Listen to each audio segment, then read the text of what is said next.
আসসালামু আলাইকুম। সবাই কেমন আছেন? আশা করছি সবাই সুস্থ আছেন, ভালো আছেন। আলহামদুলিল্লাহ আমরাও ভালো আছি।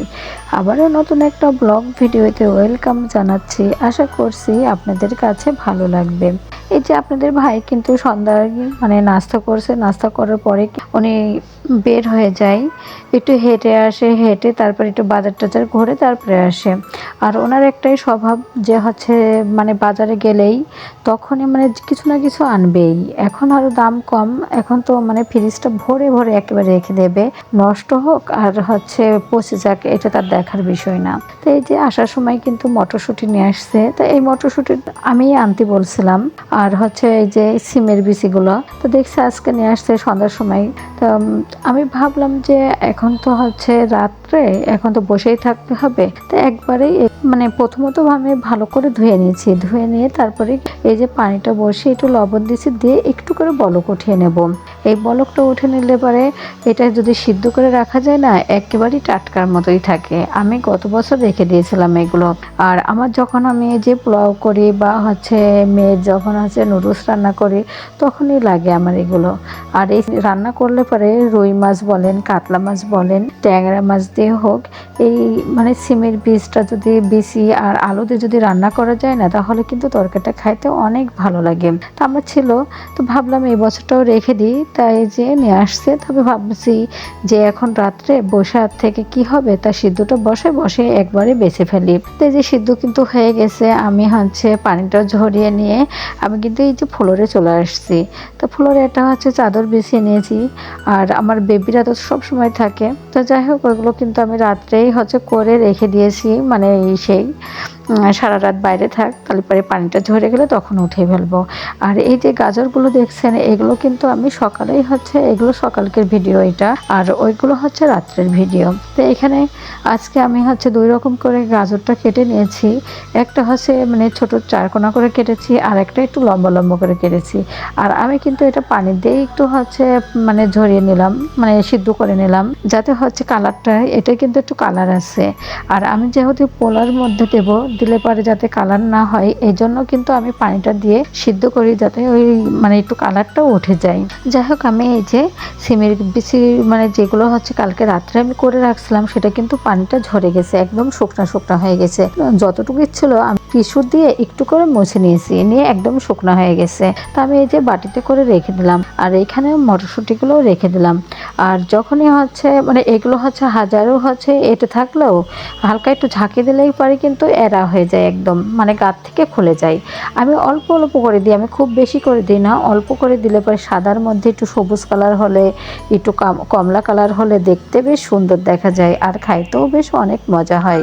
তো যাই হোক আমি কিন্তু এগুলো হচ্ছে বাটিতে উঠায় রাখলাম। আর এই যে সে গাজরটাও আমি সিদ্ধ করে নিছি, বেশি তো সিদ্ধ করিনি, অল্প একটু সিদ্ধ করেছি। আর এটা লম্বা করে সিদ্ধ করেছি, এটা হচ্ছে পাস্তার মধ্যে দেওয়ার জন্য, বা হচ্ছে যে পিৎজা বানাই আমি, পিৎজার উপরে দেওয়ার জন্য। এগুলোই হচ্ছে লম্বা করে কেটে রেখেছি, মেয়ে হচ্ছে নুডলস রান্না করে তখন হচ্ছে দেওয়া যাবে। আর এখানে চারকোনা করে কেটেছি, সেটা হচ্ছে আমি পোলাওর মধ্যে দেওয়ার জন্য, মাঝে মাঝে নুডলসের মধ্যেও দেওয়া যাবে, এভাবে করে কেটে রেখেছিলাম। আর আমি একটা বাটিতে রেখে দিচ্ছি, আরও আমি অন্য বাটিতে কিন্তু রাখছি চিকন চিকন করে কেটে, সেটা তা অফ ক্যামেরাতেই করে রেখে ফেলেছি এগুলো, আর এর আগেই করেছি এটা। আর যাই হোক এই যে বাটির গায়ে দেখছেন লেখা, এটা কিন্তু হচ্ছে যে প্যাকসে মাছ বলে। আমি কিন্তু সব এই কোয়ালিটির বাটি তো অনেকগুলা, আমি এই বাটিতে দেখলে বুঝতে পারবো না, এই জন্য সব বাটিতেই কিন্তু এভাবে করে লিখে রাখি যে কোনটার মধ্যে কি রেখেছি। আর তখন ফ্রিজে ছিল মাছ রাখছিলাম, তখন ওই মাছগুলো হচ্ছে রেখে দিয়েছিলাম এমন করে রেখে, লিখে, যে যেটার মধ্যে হোক না কেন বুঝতে পারবো যে এটা পাকসে মাছ, ভেটকি মাছ, কাতলা মাছ, এভাবে করে আমি লিখে রাখছিলাম। তো এটাও ভাবলাম যে লিখে রাখবো গাজর, তা হচ্ছে এটা আবার হচ্ছে লেখা আছে বিধায় আর লেখলাম না এটা, কারণ পরবর্তীতে তো মাছ রাখতে হবে, ওইটাই আবার গাজরের বাটিতেও কিন্তু গাজর লেখা আছে। আর যাই হোক এই যে টমেটোগুলো আমি কেটে রেখে দিচ্ছি একটু ভাপ দিয়ে। এখানে পাতাকপিটাও একটু ভাপ দিয়ে রাখলাম, একটু মোটা মোটা করে পাতাকপি এটা। তো এখানে যে চাইনিজ রান্না করার জন্য আমি একটু মোটা করে নিয়ে ভাপ দিয়ে নিচ্ছি। আর এখানে যে একটু হালকা একটু পানি দিয়ে কিন্তু আমি এই যে টমেটোটা দিয়ে ভাপ দিয়ে নিলাম, নিয়ে যে বাটিতে করে উঠে রাখছি। আর যদি আমি কিন্তু এর আগে হচ্ছে করেও রাখছিলাম, আস্তটাও রাখছিলাম, আস্তটাও রাখা যায়, দেওয়া যায়, তো ওইটা কিন্তু হচ্ছে একটু মানে খোসাটা একটু মোটা মোটা হয়ে থাকে, কেমন যেন হয়ে থাকে, পানি পানি মতো দেখা যায়। তো ওইটার থেকে একটু ভাপ দিয়ে রাখলে বেশি ভালো হয়। আমি 2 রকম করে রাখছিলাম, তো ভাপ দেওয়াটা বেশি সুন্দর হয়েছে। আর আমি আগের যেই দেখালাম ওটা কিন্তু গত বছর ছিল আমার ওই যে গাজরগুলো, দেখেন এখনও পর্যন্ত সুন্দরই আছে। আমি কিন্তু ওই বাটিটা ভরে একেবারে রেখে দিয়েছিলাম, তো অতটুকু আছে, সেটাই আপনাদের সাথে একটু শেয়ার করলাম। আর এখানে যে ফুলকপিটাও আমি ভাপ দিয়ে নিয়েছি একটু লবণ দিয়ে আর হচ্ছে ভিনেগার দিয়ে, মানে পানিতে একটু ভিনেগার মিশাইছি আর একটু লবণ মিশাই একটু করে ভাপ দিয়ে নিলাম। এটা হচ্ছে আমি এই যে রোজার মাসে হচ্ছে পাকোড়া বানাবো এই জন্য রাখছি। যাই হোক, আমি কিন্তু একটু গরম গরম মতোই আছে, তারপরেও আমি একটু রেখে দিলাম, যে একটু বেশি মানে বাটির ভিতরে একটু রেখে দিলে ঠান্ডা হয়ে গেলে তখন আমি হচ্ছে ফ্রিজে রেখে আসবো।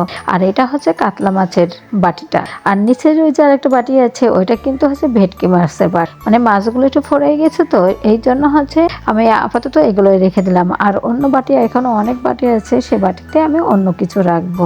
যাই হোক, এই যে আমি যেগুলো মানে ফ্রোজেন করব সেগুলো তো রেখেই দিলাম সিদ্ধ করে বাটি ভরে। আর এখানে এই যে পাতাকপি, এটা হচ্ছে চিকুন চিকুন করে কেটে নিয়েছি। এটা আর হচ্ছে ভাপ দেব না আমি, এটা হচ্ছে শুকিয়ে রাখবো। শুকায় রাখলে পারে আমি বয়মে মানে রেখে দেবো। রেখে দিলে যখন হচ্ছে রান্না করব তখন হচ্ছে পানিতে করে একটু ভিজিয়ে রাখবো, মানে 2 ঘন্টা মতো ভিজাইলে একদমই মানে নরম হয়ে যাবে। তখন একটু আলু ছোট ছোট করে কেটেই হোক আর লম্বা করেই কেটে হোক ওইটা ভাজি করব, তখন কিন্তু খাইতে অনেক মজা লাগবে। আর আপনাদের ইচ্ছা যে হচ্ছে মানে ওর ভিতরে মশলাও, গরম মশলাও দিতে পারেন বা এমনিতেও ভাজি করে খাইতে পারেন।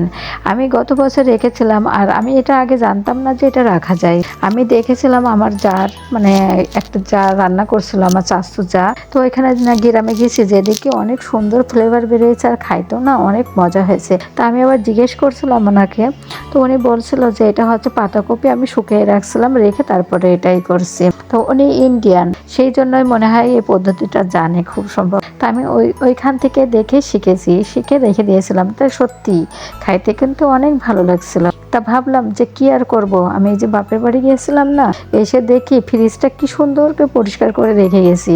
আর এসে দেখি ফ্রিজটার মধ্যে একবারে ভরে গেছে 6টা পাতাকপি, 5টা ফুলকপি, বেগুন 2 কেজি, সিম হচ্ছে 4 কেজি, পেঁয়াজের কলি 3 কেজি, মানে এভাবে করে সব রাখা। গাজর হচ্ছে 3 কেজি, এমন করে আছে। তা আমি এগুলো রাখছি, আর কিছু গাজর আছে, আমি ওইটা হচ্ছে মানে পরবর্তী হালুয়াই করি আর যাই করি না কেন সেটাই করব। এখন তো দাম কম, এখন তো পুরোটাই নিয়ে আসবে। যাই হোক, এই যে আপনাদের সাথে কথা বলতে বলতে কিন্তু আমি এই যে মাটির নিচের আলু যেটা, সেই আলু দিয়ে কাতলা মাছটা ঝোল করে নিলাম। আর যেভাবে তো চুলায় দিয়েছি সেটা তো দেখতেই পেয়েছেন। আর আমি তো এখানে একটু হচ্ছে যে মশলাটা ভেজে গুঁড়ো মানে একটু বেটে তারপর দিয়ে দিলাম। আর আমি একটু এখানে ঝোলটা একটু বেশি বেশি করে রাখছি, কারণ হচ্ছে এটা ঠান্ডা হয়ে গেলে একটু এঁটে যায়, আর এঁটে গেলে না খুব বেশি ভালো লাগে না। যাই হোক, খাইতে কিন্তু অনেক মজা লাগছিল।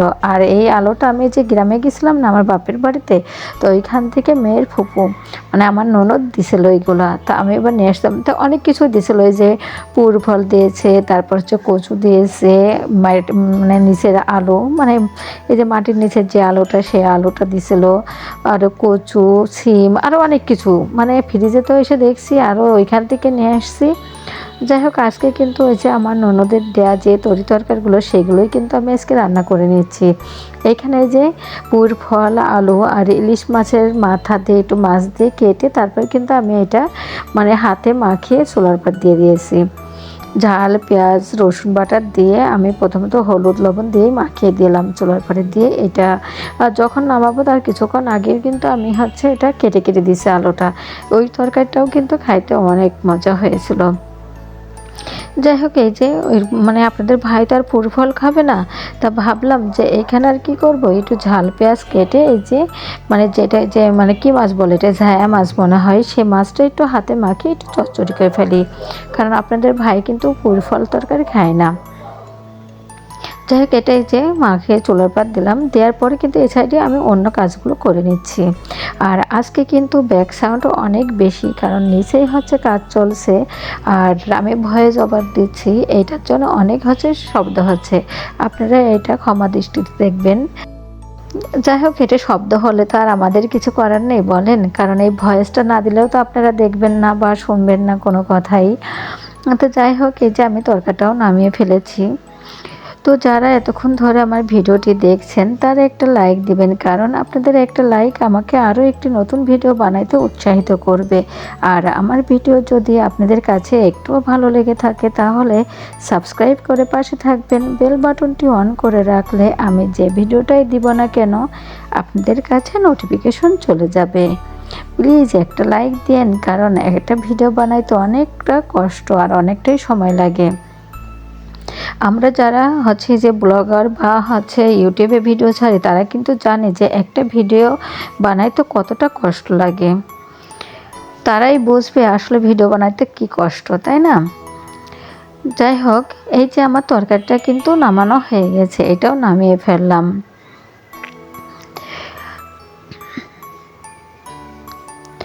আর মানে আমার অনেক আপুরা ভাইরা আমার নতুন জয়েন্ট হচ্ছেন, আপনারা কিছু মনে করবেন না। 24 ঘন্টা পর কিন্তু আপনাদের মানে চলে যাব আমি আইডিতে, যে আপনাদের ভিডিও দেখে কমেন্ট করে আসব।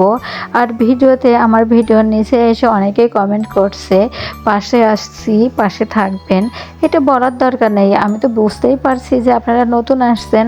24 ঘন্টা হয়ে গেলে আপনাদের ভিডিওতে আমি ঠিকই চলে যাব। আর এই যে আমি কিন্তু রান্না টান্না করার পরে আমি যে কড়াইগুলো, তারপর রুটি মানে ভাজার যে তাওয়াটা, সেটা দেখি একেবারে কালো হয়ে গেছিলো। কি আর করব, ভাবলাম যে আজকে কড়াইটা পরিষ্কার করে ফেলি। তো খুব সুন্দর করে কড়াইটা পরিষ্কার করে ফেললাম। তা যাই হোক, যারা এতক্ষণ ধরে আমার ভিডিওটি দেখছেন ধৈর্য সহকারে তাদেরকে অসংখ্য অসংখ্য ধন্যবাদ। আসসালামু আলাইকুম, আল্লাহ হাফেজ।